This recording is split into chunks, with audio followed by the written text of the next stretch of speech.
এই জন্য রে বাবা আল্লাহ রাব্বুল আলামিন বলে আমিনু কামা আমানান নাস। ও ঈমানদাররা ঈমান আনো, সাহাবীদের মতো ঈমান, সাহাবীদের মতো ঈমান বানাও, সাহাবীদের মতো আমল বানাও। এই জন্য ভাই ঈমানকে মজবুত বানায়া কবরের দিকে রওনা হতে হবে। আল্লাহ কবরের শান্তি পাওয়া যাবে না। আল্লাহ রাব্বুল আলামিন বলে ওয়ালা তামুতুন্না ইল্লা ওয়া আনতুম মুসলিমুন। ও ঈমানদার বান্দা বান্দিরা, আমি আল্লাহকে ভয় করো, সাবধান, মুসলমান না হয়ে দুনিয়ার জমিন থেকে বিদায় হয় না, দুনিয়ার জমিন থেকে বিদায় হয় না, মুসলমান না হয়ে মরবা না। এই জন্য যদি আমরা পরিপূর্ণ ইমানদার হতে পারি, মুসলমান যদি হতে পারি, এরপরে যদি দুনিয়ার জমিন থেকে বিদায় হয়, কবরের শান্তি, মিজানের শান্তি, ফুলসিরাতেও শান্তি, হাসর ময়দানেও শান্তি, বিনা হিসাবে আল্লাহর তৈরি জান্নাতের ভিতরে প্রবেশ করব। তারা একমাত্র আল্লাহর গোলামি করছে, দুনিয়ার কোনো কিছু তারা ভয় পায় না, শুধু আল্লাহর জন্য পাগল।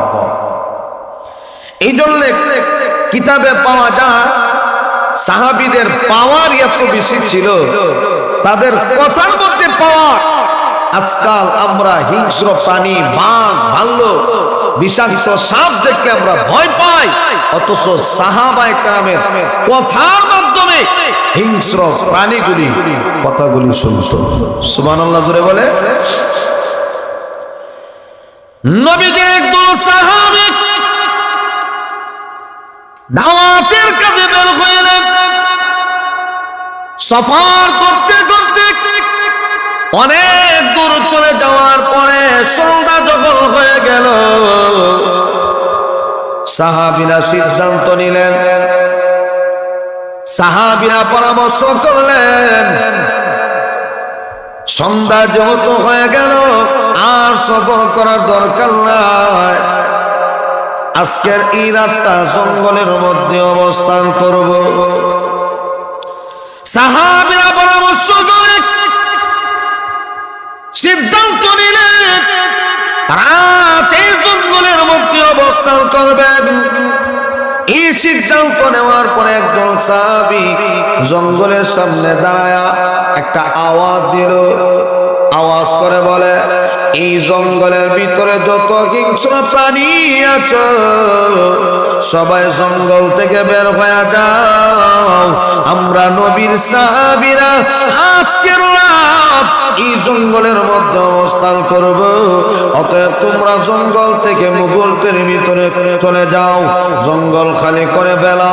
সাহাবী যখন এই আওয়াজটা দিল, আওয়াজ দিতে দেরি হয়েছে, দেখা যায় বাঘ তার বাচ্চা নিয়ে রওনা হয়ে গেল, বিষাক্ত সাপ তার বাচ্চা নিয়ে রওনা হয়ে গেল, বিচ্ছু তার বাচ্চাগুলি নিয়ে রওনা হয়ে গেল, মুহূর্তের ভিতরে জঙ্গল খালি হয়ে গেল। সাহাবায়ে কেরামের জবানের পাওয়ার এত বেশি ছিল, আওয়াজ দিতে দেরি হয়েছে, জঙ্গল খালি হইতে এক সেকেন্ডেও দেরি হয় নাই।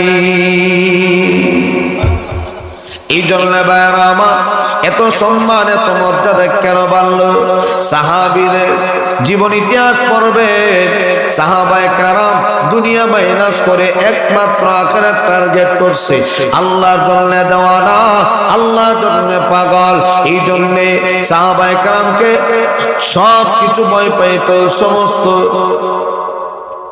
মাখলুকাত গুলি ভয় পাইত, সাহাবীরা কোনো কিছুকে ভয় পাইত না, একমাত্র আল্লাহকে ভয় পায়। সাহাবীরা একমাত্র আল্লাহকে ভয় পাইত, এই জন্য সমস্ত মাখলুকাত গুলি তাদেরকে ভয় পায়। খলিফাতুল মুসলিমিন হযরত ওমর রাদিয়াল্লাহু আনহু কেমন সাহাবী ছিল, আল্লাহু আকবার। মদিনার মধ্যে ভূমিকম্প শুরু হয়, ভূমিকম্প যখন শুরু হলো, হযরত ওমর মদিনার জমিনে দাঁড়ায় আছে, হাতের মধ্যে একটা লাঠি দিয়া জমিনের মধ্যে আঘাত করে আর বলে, জমিন তোমার বুকের ভিতরে আমার নবী ঘুমায় আছে। সুবহানাল্লাহ, জোরে বলেন। জমিন তোমার বুকের ভিতরে আমার নবী ঘুমায় আছে, অতএব তুমি কেন নড়াচড়া শুরু করে দিলা? হযরত ওমর যখন ভূমিকম্প শুরু হয়ে গেল, হাতের মধ্যে যে লাঠি, এই লাঠি দিয়ে জমিনের মধ্যে আঘাত করে বললেন, থেমে যাও। যেখানে লাঠি দিয়ে আঘাত করলেন, আঘাত করতে দেরি হয়েছে, সঙ্গে সঙ্গে ভূমিকম্প থেমে গেছে। এই জন্য আল্লাহ রাব্বুল আলামিন বলে, আমিনু কামা আমানান নাস। ও ঈমানদাররা, ঈমান আনো, সাহাবীদের মতো ঈমান, সাহাবীদের মতো ঈমান বানাও, সাহাবীদের মতো আমল বানাও। এই জন্য ভাই, ঈমানকে মজবুত বানায়া কবরের দিকে রওনা হতে হবে। আল্লাহ কবরের শান্তি পাওয়া যাবে না। আল্লাহ রাব্বুল আলামিন বলে, ওয়ালা তামুতুন্না ইল্লা ওয়া আনতুম মুসলিমুন। ও ঈমানদার বান্দা বান্দিরা, আমি আল্লাহকে ভয় করো, সাবধান, মুসলমান না হয়ে দুনিয়ার জমিন থেকে বিদায় হয় না, দুনিয়ার জমিন থেকে বিদায় হয় না, মুসলমান না হয়ে মরবা না। এই জন্য যদি আমরা পরিপূর্ণ ইমানদার হতে পারি, মুসলমান যদি হতে পারি, এরপরে যদি দুনিয়ার জমিন থেকে বিদায় হয়, কবরের শান্তি, মিজানের শান্তি, ফুলসিরাতেও শান্তি, হাসর ময়দানেও শান্তি, বিনা হিসাবে আল্লাহর তৈরি জান্নাতের ভিতরে প্রবেশ করব। এই জন্যে আল্লাহর তৈরি জান্নাত যদি পাইতে হয়, তাহলে নেক আমলের দরকার আছে না নাই? ঈমান আমল নিয়ে দুনিয়া থেকে বিদায় হওয়ার দরকার আছে না নাই? এই জন্য কিতাবে লেখছেন, কেউ যদি এক দেশ থেকে অন্য দেশে যাইতে হয়, ভিসা আর পাসপোর্ট ছাড়া যেমন ভাবে যাওয়া যায় না। যদি কেউ চুরি করে ঢুকে এক দেশ থেকে অন্য দেশে, যেই দেশে চুরি করে ঢুকলো সেই দেশে পুলিশের হাতে, প্রশাসনের হাতে যদি ধরা পড়ে, সরকারি লোকের হাতে ধরা পড়লে তার জন্য শাস্তি আছে। কেন?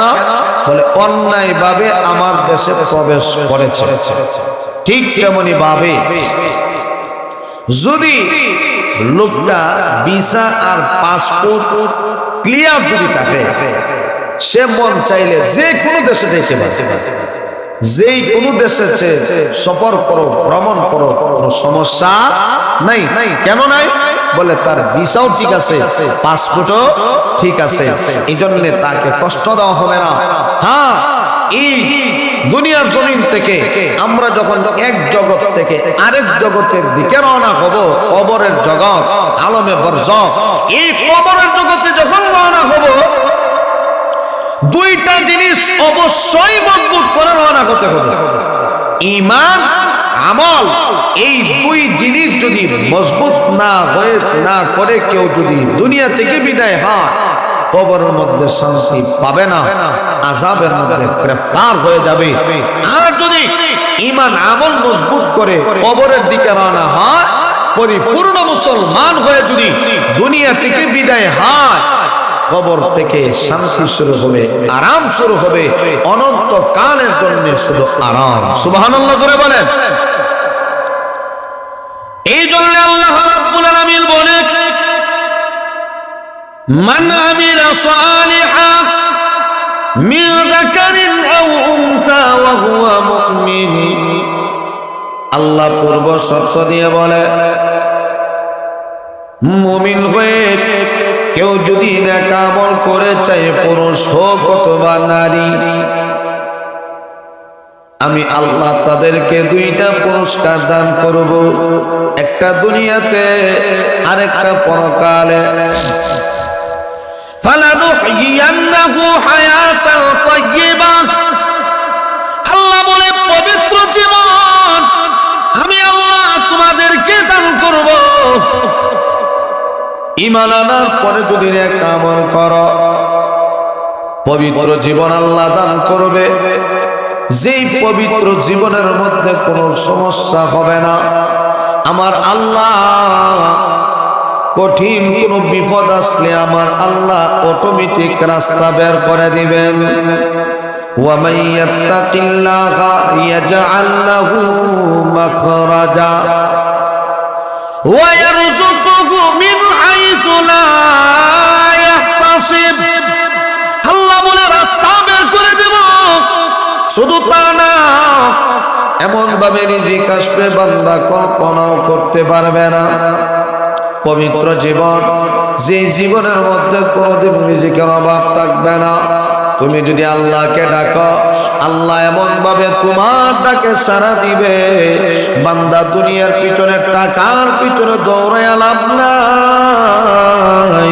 তুমি আল্লাহর পিছনে দৌড়াও, তাহলে দেখবা টাকা পয়সার কোনো অভাব থাকবে না। ঠিক কিনা জোরে কর? আল্লাহওয়ালা যারা টাকার পিছনে দৌড়ায় না, আল্লাহর পিছনে দৌড়ায়, আল্লাহর জন্য দেওয়ানা, আল্লাহর জন্য পাগল, আল্লাহওয়ালাদের টাকা পয়সার অভাব নেই। দুনিয়াতেও সম্মান, পরকালেও সম্মান আছে না নাই? দুনিয়াতেও সম্মান, পরকালেও সম্মান। রশিদুর রহমান ফারুকী হাফিজাহুল্লাহ, রশিদুর রহমান ফারুকী বরুণার শেখসা দেখছেন, হাত মিলানি জানি কত মানুষের কত হাদিয়া তোফা নিয়ে যায়। টাকা পয়সার অভাব আছে, সম্মানের অভাব নেই। একমাত্র কারণ হইল উনি আল্লাহর জন্য দেওয়ানা, আর আল্লাহ মানুষগুলিকে তানের ওনার প্রতি আগ্রহ বানায় দিয়েছেন যেন মানুষগুলি ওনাকে সম্মান করে। মানুষের দ্বারা আল্লাহ দুনিয়াতেই আল্লাহওয়ালাকে সম্মান দান করে। এই জন্য বাবা আল্লাহ পূর্ব শর্ত দিয়ে বলেন, নারী হোক পুরুষ হোক, কেউ যদি আমল করে পবিত্র জীবন আল্লাহ দান করবে। 2 নাম্বার হইল পরকালে আমার আল্লাহ এমন পুরস্কার দান করবে, ওয়ালা নাজজিয়ান্নাহুম আজরাহুম বিআহসানি মা কানু ইয়ামালুন। আল্লাহ বলে তোমার আমলের চাইতে উত্তম বদলা অর্থাৎ জান্নাত আমি আল্লাহ তোমাকে দান করব। এমন জান্নাত যারা পরিমাণ ঈমান নিয়ে যারা দুনিয়া থেকে বিদায় হয়, আল্লাহর হাবিব বলেন 10 পৃথিবীর সমান একটা জান্নাত ওই বান্দাকে দান করা হবে। 10টা পৃথিবীর সমান একটা জান্নাত, কত বিশাল! আর ঈমান আমল যদি মজবুত হয় তাহলে জান্নাত যে কি পরিমাণ বড় হবে একমাত্র আল্লাহ ভালো জানেন। এই জন্য আমার ভাই, আল্লাহ বলেন আমি তো বানাইছি শুধু আমি আল্লাহর ইবাদত করার জন্য। আমি আল্লাহর ইবাদত করো তাহলে না সম্মান পাইবা। ইবাদত করলে সম্মান, ইবাদত না করলে সম্মান পাওয়া যাবে। এজন্য যারা নামাজ পড়ে সব সময় আল্লাহর জিকির করে, ওনাদের সম্মানে কিন্তু আলাদা। আর যারা নামাজ পড়ে না এদের সম্মান কেমন? কম, বেশি না, মর্যাদা। এই জন্য আমার মূল কথা হইল আল্লাহ তো বানাইছে আমরা ইবাদত করব আল্লাহ, করলে না আমাদের না। এই জন্য এই যে সামনে রমজান মাস আসতেছে, এটা আমাদের জন্য একটা আমলের সিজন। আমরা প্রস্তুতি গ্রহণ করি রমজান মাসে রোজা রাখা, তারাবি পড়া, এইগুলি কিন্তু এত সহজ না। যার ভিতরে তাকওয়া আছে যার ভিতরে আল্লাহর ভয় আছে এই লোকটা কোনোদিন নামাজ ছাড়তে পারে না। ঠিক কিনা জোরে কন? রোজা তো ছাড়বেই না, নামাজও ছাড়বে না, তারাবিও বাদ দিবে না। ঠিক কিনা জোরে কন? রোজা রাখা ফরজ, তারাবি ফরজ, সুন্নতে আদা, সুন্নত তারাবির নামাজ পড়তে হয়। এই জন্য আমার ভাই সামনে তারাবির নামাজ আসতেছে, সারাদিন রোজা রাখবো, কষ্ট করব, আবার তারাবি করব, ডাবল কষ্ট। এই জন্য নবীজি বলেন যে যত বেশি কষ্ট করবে সে তত বেশি আল্লাহর কাছে তার মর্যাদা বাড়বে। আসসাউমু লি ওয়া আনা আজিজি বিহি। আল্লাহ বলেন রোজা তো আমার, পুরস্কার তো আমি দিব। তুমি যেমন ভাবে রোজা রাখবা তেমন ভাবে তোমাকে বদলা দেওয়া হবে, কমও দেওয়া হবে না, বেশিও দেওয়া। সুম্মা তুওয়াফা কুল্লু নাফসিন মা কাসাবাত ওয়া হুম লা ইউযলামুন। আল্লাহ বলেন পরিপূর্ণ বদলা দিব, যা তুমি দুনিয়াতে কামাই করবা জুলুম করা হবে না। এই জন্য রে বাবা, আমলের বড় দাম, ঈমানের বড় দাম। ঈমান যদি মজবুত হয়, আমল যদি মজবুত হয়, তাহলে দুনিয়াতেও সম্মান, পরকালেও সম্মান। আল্লাহ ওয়ালারা কি পরিমাণ আমল করছে রে বাবা, আমরা কি আমল করি? আল্লাহ ওয়ালাদের আমল কি পরিমাণ ছিল। খাজা কুতুবউদ্দিন বখতিয়ার খাকি রহমাতুল্লাহ আলাইহি কত বড় আল্লাহ ওয়ালা, কত বড় বুজুর্গ, আপনারা সকলেই তো ঘটনা জানেন। এরপর বোঝানোর জন্য বলি, ইবাদতের আগ্রহ বাড়ার জন্য খাজা কুতুবউদ্দিন বখতিয়ার খাকি রহমাতুল্লাহ আলাইহি উনিও তো আমাদের মতো একজন মানুষ ছিল। আমি আমার হাতে 3.5 হাত, আপনি আপনার হাতে 3.5 হাত। খাজা কুতুবউদ্দিন বখতিয়ার খাকি রহমাতুল্লাহ আলাইহি উনি ওনার হাতে 3.5 হাত ছিলেন, 3.5 হাত ছিলেন, এর বেশি কিন্তু না। ঠিক কিনা জোরে কন? এই আল্লাহ ওয়ালা কি পরিমাণ আল্লাহকে রাখছে, এ বাবা কি পরিমাণ আমল করেছে। আমরা যদি হিসাব করি তাহলে দেখা যাবে 4 ভাগের আধা ভাগেও না। খাজা কুতুবউদ্দিন বখতিয়ার খাকি দুনিয়ার জমিন থেকে যখন বিদায় হয়ে যাবে, খাদেমকে ডাক দিয়ে আনছেন, ও খাদেম, আমার শরীরের অবস্থা ভালো না, মনে হয় দুনিয়ার জমিন থেকে বিদায় হয়ে যাব। অতএব তোমাকে কিছু কথা বলে যাই, আমি দুনিয়া থেকে বিদায় হয়ে যাওয়ার পরে আমাকে দ্রুত গোসল করাইবা, কাফন দাফন পরাইয়া দ্রুত জানাজার নামাজ পড়াইয়া কবরস্থ করে আসবা। আরেকটা কথা স্মরণ রাখবা, আমার জানাজার নামাজ যেমন তেমন লোকের নামাজ পড়াইলে চলবে না, একমাত্র ওই লোকটাই আমার জানাজার নামাজের ইমামতি করাবে যার ভিতরে 4টা গুণ আছে। কয়টা? 4টা। 1 নাম্বার হইল যার জিন্দেগিতে কোনোদিন তাকবীরে ওলা শুনে নাই। ইমাম সাহেব যখন বলে আল্লাহু আকবার, মুসল্লিরা যখন বলে আল্লাহু আকবার, এটাকে তাকবীরে ওলা বলা হয়। জিন্দেগিতেও যার তাকবীরে ওলা একদিনও ছুটে নাই, ওই লোকটা আমার জানাজার নামাজের ইমামতি করাবে। 2 নাম্বার হলো ও জানায়া দিবা, যে লোকটা জিন্দেগিতে কোনোদিন তাহাজ্জুদের নামাজ বাদ দেয় নাই, এই লোকটা আমার জানাজার নামাজের ইমামতি করাবে।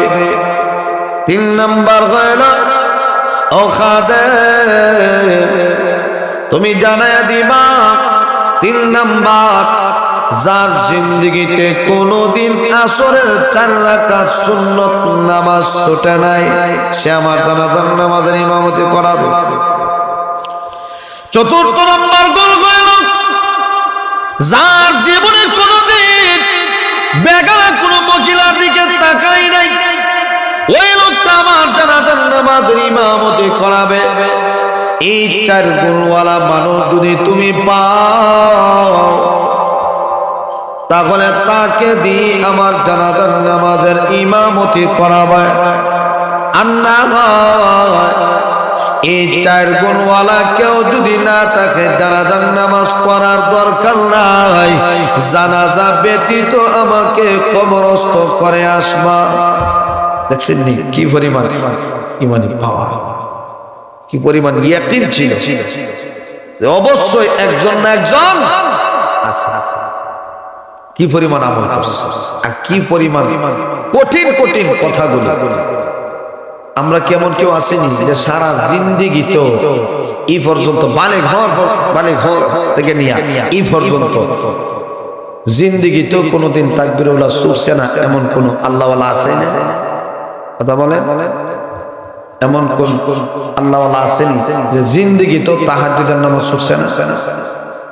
বরং এটা বলা যায় তাহাজ্জুদের নামাজ কি অনেকে চিনই না, আছে না? নাই, বুঝই না, চিনই না তাহাজ্জুদ কি। কারণ ফরজ এবারে পড়ে না, এবারে সুন্নতা এই তাহাজ্জুদে কি বলে, ঠিক আছে না? জোরে করে যে খালি 4টা কথা কইছেন, 4টা গুণের কথা, আল্লাহ বলে বিদায় হয়ে গেছে, দ্রুত গোসল দিয়া কাফন দাফন করায় ময়দানে হাজির। আর আল্লাহওয়ালারা দুনিয়া থেকে বিদায় হয়ে গেলে জানাজার মধ্যে এমনিতেই মানুষের সমাগম হয়, ঠিক কিনা? জোরে দেখেন নাই আনসারী রহমাতুল্লাহ আলাইহি, আল্লামা তাবাজ্জুল হক হবিগঞ্জ হুজুর রহমাতুল্লাহ আলাইহি ছাত্র জীবনে কত বয়ান শুনছি, হিসাব সাহেব। কোন রকম যদি হাতের মধ্যে দইরা যদি কোন রকম চেয়ারের মধ্যে খালি বসানো গেছে, বইলই 2.5 ঘন্টা 3 ঘন্টা বয়ান করছে। আল্লাহ এত জজবা দিচ্ছে, কিন্তু হাঁটতে পারে না, কষ্ট হয়। কিন্তু চেয়ারে বসে গেছে কোরআন হাদিসের বয়ান অনর্গল। দেখেন নাই তাবাজ্জুল হক হবিগঞ্জ হুজুরের জানাজা কি পরিমাণ লোক হয়েছে, আল্লামা গহরুর রহমাতুল্লাহ আলাইহি জানাজা কি পরিমাণ লোক হয়েছে, প্রিন্সিপাল হাবিবুর রহমান রহমাতুল্লাহ আলাইহি ওনার জানাজার কি পরিমাণ সমাগম হয়েছে মানুষ। শুধু তা না, আল্লামা জাকারিয়া রহমাতুল্লাহ আলাইহি আমাদের সুনামগঞ্জের কৃতি সন্তান, বিশম্বরপুর থানা, আমার এলাকা, আমার থানার মানুষ, দরগাপুর মাদ্রাসা মুফতি সাহেব যিনি ছিলেন, দেখছেন না মারা যাওয়ার পরে কি পরিমাণ মানুষের সমাগম, হাজার হাজার উলামায়ে কেরাম, হাজার হাজার তালিবে ইলম, হাজার হাজার জনতা। ঠিক খাজা কুতুবউদ্দিন বখতিয়ার খাকি রহমাতুল্লাহ আলাইহি উনি মারা যাওয়ার পরে মানুষের যখন সমাগম হইল, তখন খাদেম ডাক দিয়া কা, আপনারা জানাজার নামাজ পড়তে আসছেন, আগে কিছু কথা শুনলেন, আপনারা আসছেন ঠিক, তবে জানাজার নামাজ যেমন তেমন লোকে পড়াইলে চলবে না। আল্লাহর ওলি বলে গেছেন যার ভিতরে 4টা গুণ আছে সে যেন আল্লাহর ওলি জানাজার নামাজের ইমামতি করা। সুবহানাল্লাহ জোরে কর। খাদেম ডাকে বলে শুনো, হাজার হাজার জনতা।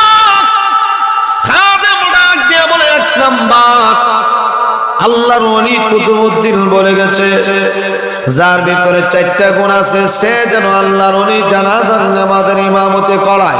1 নাম্বার যার জিন্দেগিতে কোনোদিন তাকবীরুল্লাহ ছুটে নাই। 2 নাম্বার যার জিন্দেগিতে কোনোদিন তাহাজ্জুদের নামাজ ছুটে নাই। যার জিন্দেগিতে কোনোদিন আসরের 4 রাকাত সুন্নত নামাজ ছুটে নাই। যার জিন্দেগিতে কোনো বেগানা মহিলার দিকে তাকায় নাই। এই 4টা গুণ যার ভিতরে আছে, আল্লাহর ওলি বলে গেছেন ওই লোকটা যেন আল্লাহর ওলি জানাজার নামাজের ইমামতি করা। খাদেম যখন এই কথাগুলি বলল, হাজার হাজার উলামায়ে কেরাম, হাজার হাজার জনতা এই কথা শোনার পরে সবাই নীরব হয়ে গেল। কেউ কোনো সাড়া দেয় না, কেউ কোনো কথা বলে না। খাদেম আরেকবার ডাক দেয়া কয়, খাদেম কয় যদি এই ময়দানে একজনও যদি না থাকতেন আল্লাহর ওলি এই কথা বলে যাইতেন না, অবশ্যই একজন না একজন এই ময়দানে আছেন। সুবহানাল্লাহ করে কাট। খাদেমেরও বিশ্বাস একজন না একজন আছেন, অতএব আসেন, দেরি করবেন না, তাড়াতাড়ি আসেন, দ্রুত জানাজার নামাজটা পড়ায় দেন। কেউ তো কথা কয় না, কোনো আওয়াজ হয়। খাদেম ধরেন, খাটুনির ধরেন, আমরা জানাজা ব্যতীত আল্লাহর ওলি কবরস্থ করে আসবে।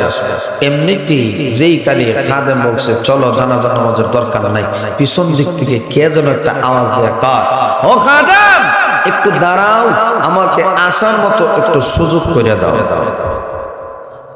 আর একটু জোরে কয়। পিছন দিক থেকে যখন একটু আওয়াজ দিল একটু দাঁড়াও, মানুষগুলি আশ্চর্য হয়ে গেল, কে পিছন দিক থেকে ডাক দিল? এই চারটা গুণ কোন আল্লাহ ওয়ালার ভিতরে আছে? এবার আল্লাহর ওলি চেহারাটা দেখে, রুমাল দিয়া চেহারাটা দেখে সামনের দিকে যখন আগা, মানুষগুলি আল্লাহর ওলির চেহারা দেখার জন্য দেওয়ানা। রুমাল দিয়া সামনের দিকে যখন আগা, আর আল্লাহর ওলি বলে আমাকে রাস্তা করে দাও, ও ভাইরা রাস্তা করে দাও, আমি কুতুবউদ্দিনের জানাজার নামাজের ইমামতি করাবো। সুবহানাল্লাহ জোরে বলেন। আমি কুতুবউদ্দিনের জানাজার নামাজের ইমামতি করাবো। এই কথা বলে আর সামনের দিকে আগায়, মানুষগুলি চেহারা দেখতে পারে না। যাইতে যাইতে কুতুবউদ্দিন আল্লাহর সামনে গিয়ে দাঁড়াইয়া এবার আল্লাহর ওলি হাউমাউ করে কাঁদতে শুরু করলো, চোখের পানি ছেড়ে দিয়ে কাঁদে আর কয় কুতুবউদ্দিন রে, এমন সর্বনাশ কেন তুমি করলা? আমার এই চারটা আমলের কথা আমার মা জানে না, আমার বাবা জানে না, আমার আদরের বিবি জানে না, আমার সন্তান জানে না, আমার বন্ধু বান্ধব কেউ জানে না, একমাত্র আমার আল্লাহ জানে। এই চারটা আমলের কথা দুনিয়ার কেউ জানে না, একমাত্র আমার আল্লাহ জানে। আজকে তুমি দুনিয়া থেকে বিদায় হয়ে গেলা আর আমার চারটা আমলের কথা মানুষের সামনে প্রকাশ করে গেলে। তুমি কথা বলেছ কেউ না থাকলে জানাজা ব্যতীত কবরস্থ করার জন্য। আমি তো এখনো জীবিত আছি, জানাজার নামাজ না পড়ায় কেমনে তোমাকে কবরে রাখবো? এই জন্য নিজেকে আর ঠিক রাখতে পারলাম না, নিজেই চেহারা প্রকাশ করে দিলাম। এবার আল্লাহর ওলি কুতুবউদ্দিন আল্লাহর সামনে দাঁড়ায় কয়, ও উপস্থিত জনতা শোনো, খাদেম যে চারটা গুণের কথা বললো, এই চারটা গুণ আমার ভিতরে বিদ্যমান আছে। এক নম্বর, আমার জিন্দেগিতে কোনোদিন তাকবীর ওয়ালা ছুটে নাই। দুই নাম্বার, আমার জিন্দেগিতে কোনোদিন তাহাজ্জুদের নামাজ ছুটে নাই। তিন নাম্বার, আমার জিন্দেগিতে আসরের 4 রাকাত সুন্নত নামাজ ছুটে নাই। আমি জিন্দেগিতে কোনো বেগানা মহিলার দিকে তাকাই নাই। এই চারটা গুণ আমার ভিতরে বিদ্যমান আছে। এই কথা বলে আল্লাহর ওলি চোখের পানি ছেড়ে দিয়ে কাঁদে। মানুষগুলি আশ্চর্য, আল্লাহু আকবার। এই চারটা গুণ আল্লাহর ওলির ভিতরে আছে। কত বড় আল্লাহ ওয়ালা, কত বড় বুজুর্গ। আল্লাহর ওলি ডাক দিয়ে বলে, ও বারা, দেরি করা যাবে না, আর বিলম্বিত করা যাবে না, কাতার বন্দী হয়ে দাঁড়ায় দাও, আমি জানাজার নামাজের ইমামতি করাবো। এই কথা বলে আল্লাহর ওলি জানাজার নামাজ পড়াইয়া দিলেন। আমার ভাইরা, যে আল্লাহর ওলি জানাজার নামাজের ইমামতি করালেন, আল্লাহর ওলি যিনি জানাজা পড়াইলেন, কিতাবে লেখা হয় ওনার নাম হইল শামসুদ্দিন আলতামাস রাহমাতুল্লাহি আলাইহি। উনি একটা দেশের বাদশা ছিলেন, একটা দেশে বাদশাহ ছিলেন, একদিক থেকে দেশ চালায় আর একদিক থেকে তাকবীরে উলা ছুটে না, একদিক থেকে রাষ্ট্র চালায় আর একদিক থেকে তাহাজ্জুদের নামাজ ছুটে না, একদিক থেকে রাষ্ট্র চালায় আর একদিক থেকে আসরের 4 রাকাত সুন্নাত ছুটে না, একদিক থেকে রাষ্ট্র চালায় আর একদিকে বেগানা কোনো মহিলার দিকে তাকায় না। এই আল্লাহর ওলি আল্লাহু আকবার দেশও চালায়, আল্লাহকেও ভুলে না। সুবহানাল্লাহ করে বলেন। এই আল্লাহর ওলি কত বড় বুজুর্গ, দেশ চালায় কিন্তু তাকবীরও না ছুটে না, তাহাজ্জুদেও ছুটে না, আসরের 4 রাকাত সুন্নাতও ছুটে না, বেগানা কোনো মহিলার দিকেও তাকায় না। এত বড় আল্লাহওয়ালা, এত বড় বুজুর্গ, তাদের আমলটা কি পরিমাণ ছিল আর আমাদের অবস্থা কি, আমাদের আমলের অবস্থা কি? তাদের আমলের কথা শুনলে আমরা তো জান্নাতে গ্রান্ড পাওয়ারই কথা না। জোরে কন্যা, তারা এত পরিমাণ আমল করার পরেও ভয় জাহান্নামের আগুন থেকে বাঁচতে পারবো কি না, আর নামাজ রোজা বাদ দিয়া জান্নাতে যাইতে গেছে। ঠিক কেন জোরে বলে? আল্লাহ আমাদের সবাইকে নেক আমল করার তৌফিক দান করুক।